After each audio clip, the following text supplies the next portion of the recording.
പണ്ട് കാലത്ത് floor tile വേറെ, വാൾ ടൈല് വേറെ, അങ്ങനെയൊക്കെ സെപ്പറേറ്റ് ടൈൽസ് ഉണ്ടായിരുന്നു. ഫ്ലോർ കളക്ഷൻസിന്റെ പുതിയ വീഡിയോയിലേക്ക് എല്ലാവർക്കും സ്വാഗതം. ടൈൽസ് സെലക്ട് ചെയ്യുന്ന സമയത്ത് ടൈൽസിന്റെ ഭംഗി മാത്രമാണ് നമ്മളെല്ലാവരും ഫോക്കസ് ചെയ്യാറ്. പക്ഷെ അതുപോലെ ഈക്വലി ഇമ്പോർട്ടന്റ് ആയിട്ടുള്ള കാര്യമാണ് ടൈൽസിന്റെ ആപ്ലിക്കേഷൻ. പണ്ട് കാലത്ത് ഫ്ലോർ ടൈല് വേറെ, വാൾ ടൈല് വേറെ, അങ്ങനെയൊക്കെ സെപ്പറേറ്റ് ടൈൽസ് ഉണ്ടായിരുന്നു. ഇപ്പൊ അങ്ങനെയല്ല. അപ്പോൾ 8x4 സൈസിലുള്ള ഫ്ലോർ ടൈല് തന്നെ നമുക്ക് വാളിൽ നമുക്ക് യൂസ് ചെയ്യാൻ പറ്റും. അപ്പോൾ ഇതിന്റെ ആപ്ലിക്കേഷന്റെ മെത്തേഡ് എന്താണെന്നുള്ളത് നമ്മൾ ഫൈനലൈസ് ചെയ്യണം. അതിനെപ്പറ്റി ഒരു ധാരണയെങ്കിലും നമുക്ക് ഉണ്ടാവണം. ഇനിയിപ്പോൾ നമ്മൾ അഡ്ഹസീവ് ആണ് ചൂസ് ചെയ്യുന്നതെങ്കിൽ ടൈൽസ് ഫിക്സ് ചെയ്യാനേ, അങ്ങനെ ഉണ്ടെങ്കിൽ അതിൽ തന്നെ പല ഗ്രേഡുകളുണ്ട്.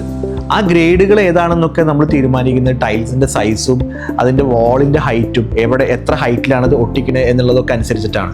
അത് മാത്രമല്ല, അഡ്ഹസീവ് ആണെങ്കിൽ ഒരുപാട് പ്രൊസീജിയേഴ്സ് ഉണ്ട്. നമ്മൾ കറക്റ്റ് അത് ഫോളോ ചെയ്തില്ലെങ്കിൽ ചുമരിൽ ടൈൽസ് ഒട്ടി നിൽക്കുക പോലും ഇല്ല. അപ്പം ഇത് നിങ്ങൾ പ്രത്യേകം ശ്രദ്ധിക്കണം.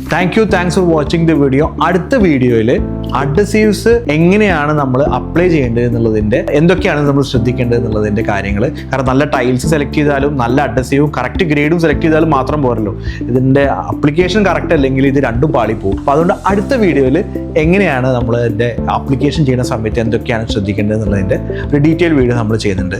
Thank you.